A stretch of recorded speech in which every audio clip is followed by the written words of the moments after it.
Ponto de equilíbrio. Quanto você precisa vender, no mínimo, para não ficar no vermelho? Não tenho dúvida que essa é uma das perguntas mais frequentes que eu recebo nas minhas consultorias presenciais, quanto no programa de empresas lucrativas. Não tenho nenhuma dúvida. Muitos empresários começam seus negócios sem saber, sem fazer um plano de negócio, sem saber exatamente como começar, e colocam seus investimentos a risco e vão. Graças a Deus, muitos dão certo, alguns, infelizmente, não dão certo, não conseguem ultrapassar nem o primeiro ano de vida, por falta, obviamente, de um estudo que anteceda a abertura do seu negócio, e o ponto do equilíbrio é um dos estudos, é um dos indicadores que apontam para a viabilidade do negócio, ou seja, será que é possível vender essa quantidade num curto período de tempo para que eu não precise fazer investimento? Acreditem que existem empresas que têm 5 ou 6 ou 10 anos que não sabem quanto tem que vender no mínimo, não sabem definitivamente. Para ajudar você a conseguir fazer esse cálculo aí na sua empresa e descobrir de uma vez por todas se você está abaixo ou acima do ponto de equilíbrio, ou seja, do mínimo necessário para você não ficar no vermelho. Vamos lá? Preparados? Então vamos lá. Primeiro vamos logo começar definindo o que é o ponto de equilíbrio. No ponto de equilíbrio é também chamado sobre break-even point, ou ponto de ruptura, ou ainda ponto crítico.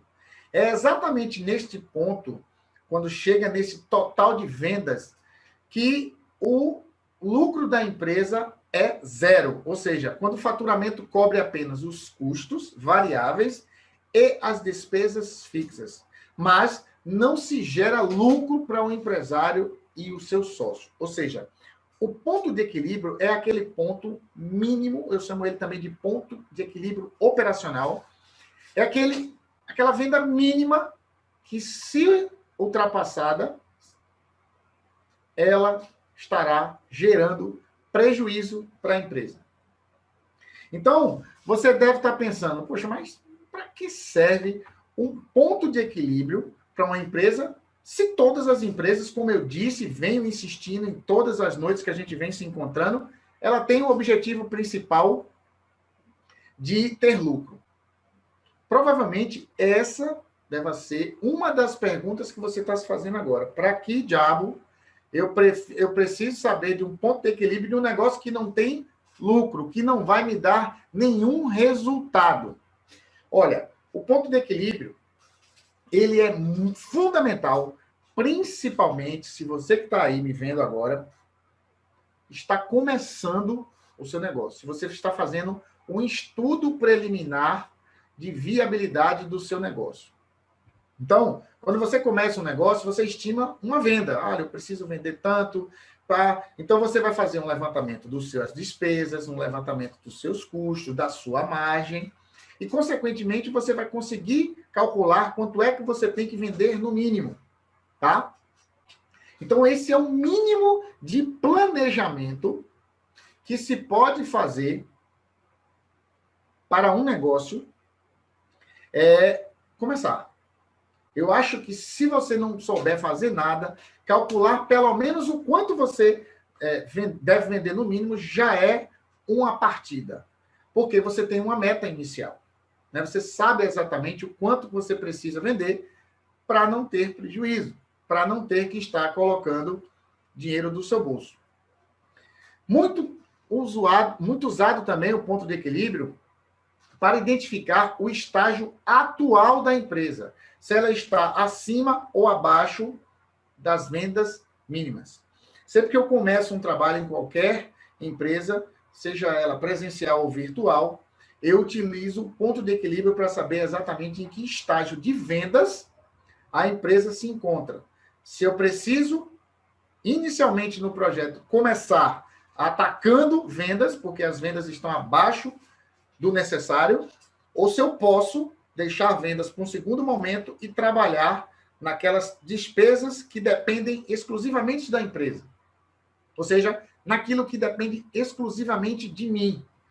Ou seja, trabalhar nos dados que eu posso atuar e ter uma redução imediata.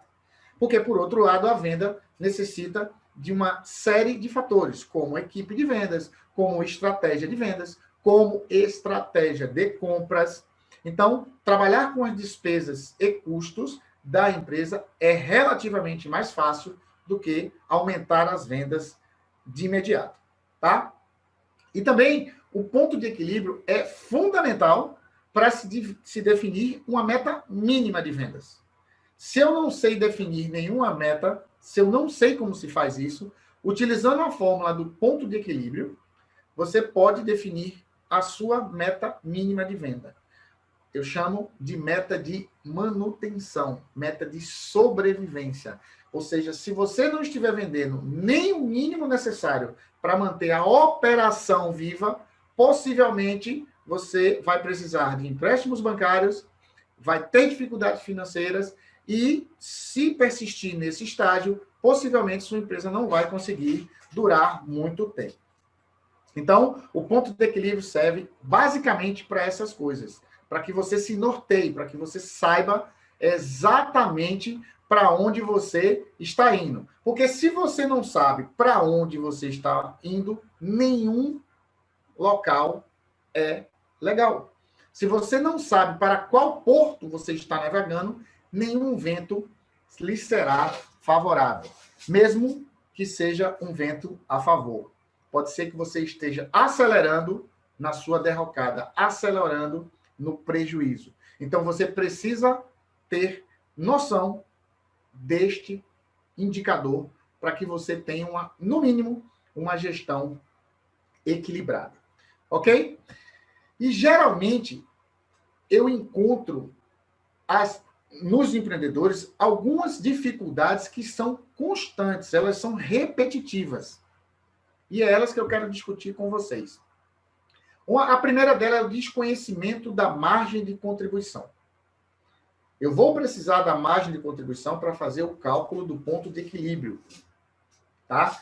Eu falei sobre margem de contribuição, se eu não me engano, na primeira noite da semana lucrativa. Se você não sabe o que é margem de contribuição, volta lá na live, que eu falei sobre margem de contribuição no primeiro encontro. Eu detalhei o que é a margem de contribuição, qual a sua importância, como calcular a margem de contribuição e quais são os custos variáveis que estão inclusos e são deduzidos do faturamento. Então, se você está me ouvindo agora, não assistiu a primeira live, vai na primeira live, retorna lá e avalia se você tem como aferir a sua margem de contribuição. Outro grande problema das empresas é o desconhecimento dos custos variáveis. E quando eu falo dos custos variáveis, eu falo principalmente da questão do imposto.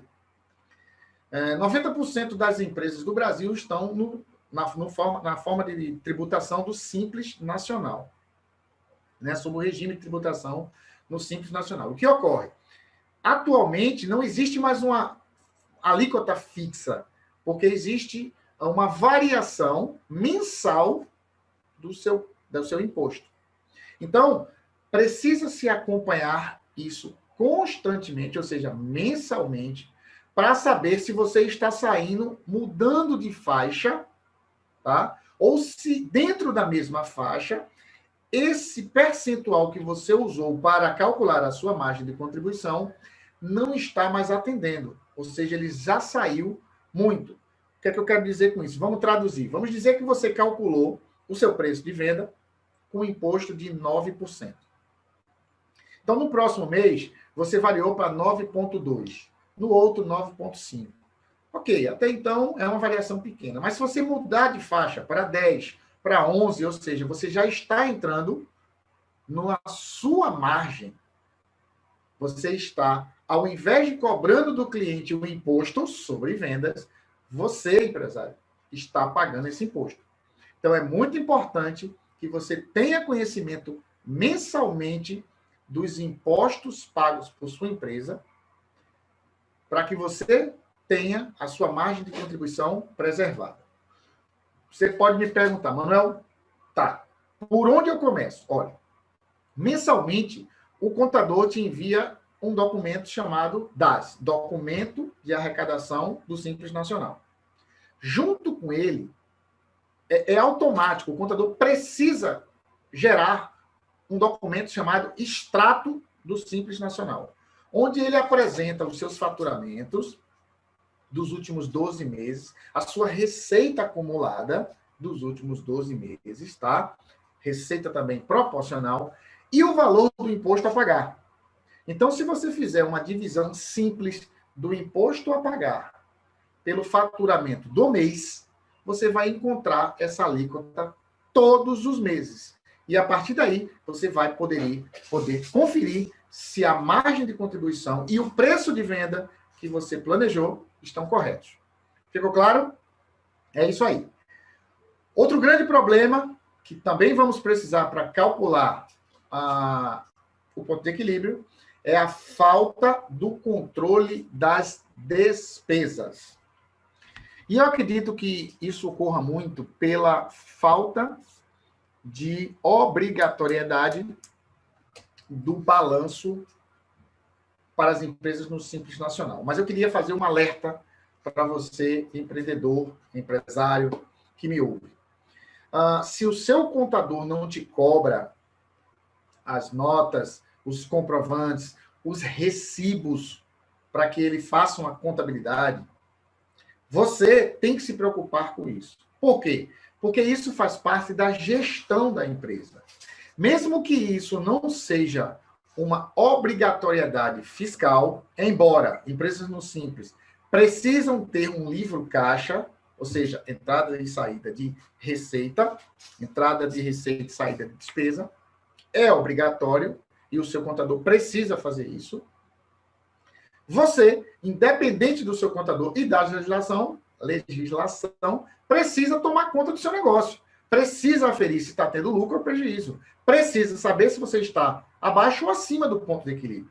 Então, não coloque a culpa no contador se você não está se preocupando com o seu negócio. O contador, ele está ali para te ajudar, desde que ele seja acionado.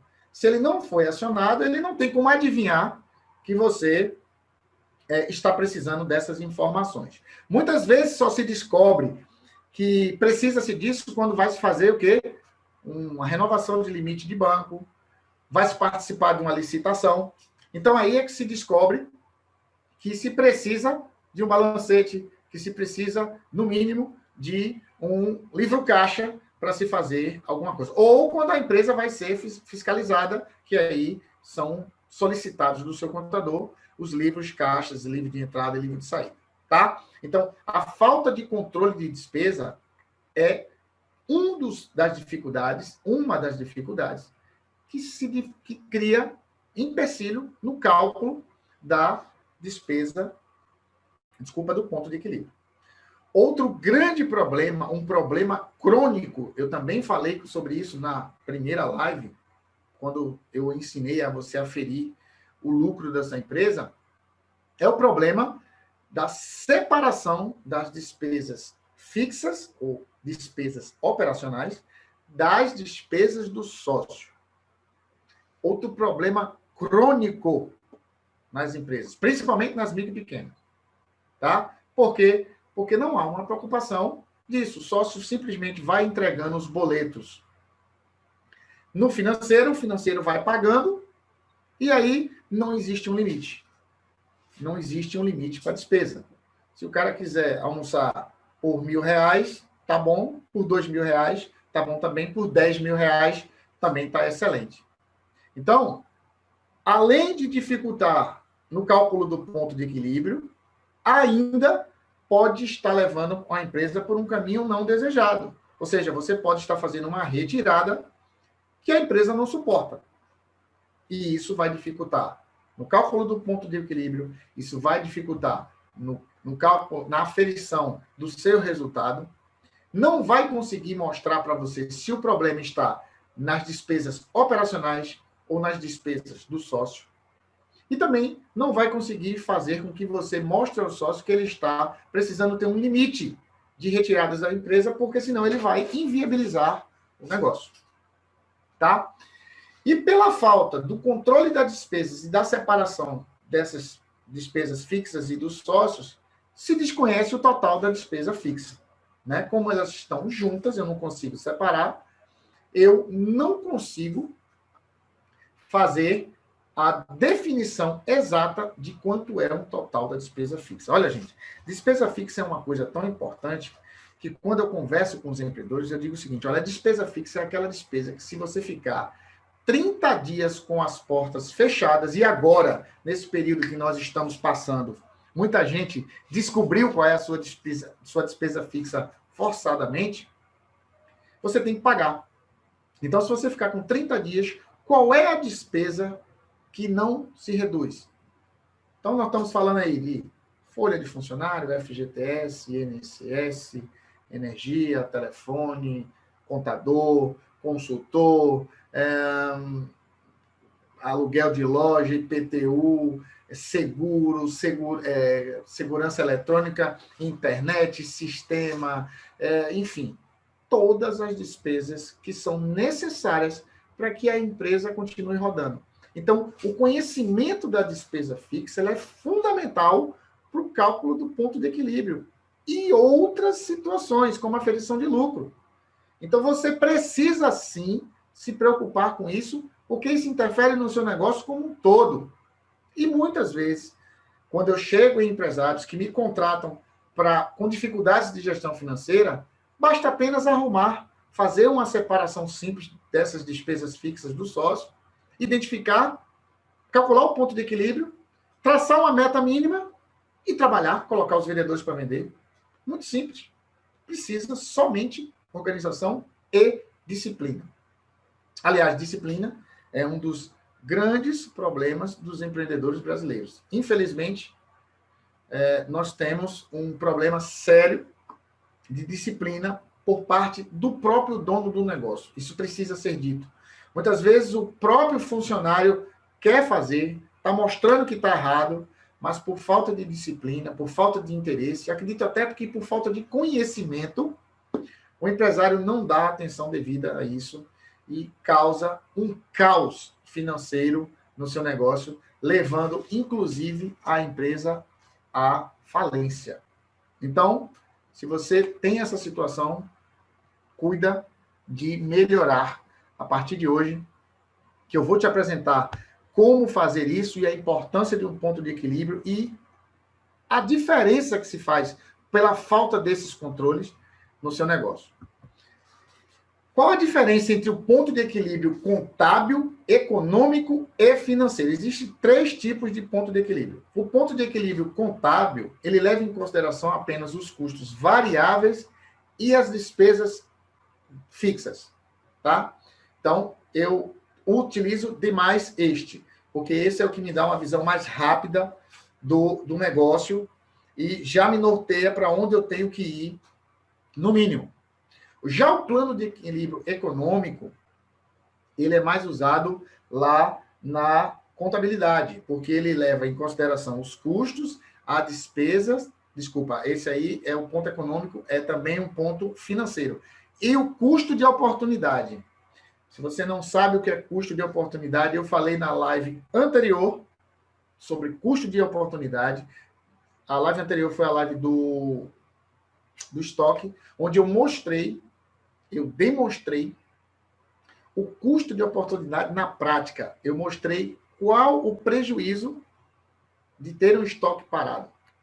E aí eu calculei esse custo de oportunidade e demonstrei ele, retirando ele do lucro. Então, o ponto de equilíbrio econômico, ele leva em consideração os custos, as despesas e o custo de oportunidade, tá?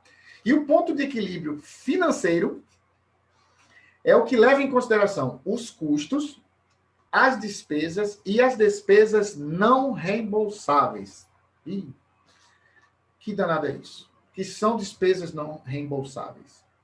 Algumas empresas, elas trabalham, principalmente as empresas que trabalham no lucro real, elas trabalham com depreciação, ou seja, é uma dedução, uma estimativa de queda, de desgaste de equipamentos, automóveis, e abatem isso dos seus resultados. É como se ela dissesse que aquele carro valia 10, no próximo mês ele só vale 9.900, no outro mês ele só vale 9.800. E esses reais que ele está deduzindo do seu resultado, inclusive paga-se menor imposto de renda por isso. Para quê? Para que ele faça a reserva deste valor e quando for trocar o veículo ou trocar o equipamento, ele tem aquele capital guardado para fazer a substituição. Ele não precisa mexer no próprio bolso, no resultado da empresa, para poder fazer a substituição do equipamento ou do automóvel, tá? Não é à toa que algumas empresas também utilizam, para que não ter que fazer essa conta, esse investimento, os aluguéis, né? Agregam à sua despesa operacional o aluguel do veículo, locadoras de empresas de cervejaria usam muito essa estratégia, colocam lá os carros alugados para a sua equipe de venda e deduz isso da sua, como se fosse uma despesa direto, sem precisar fazer depreciação nem fazer reserva para troca de veículo. E estão sempre com um veículo novo, tá? Então, para isso que serve esses 3 pontos de equilíbrio. Você, micro e pequeno empreendedor, vai utilizar o ponto de equilíbrio contábil, que leva em consideração apenas os custos, né? E as despesas fixas, tá bom?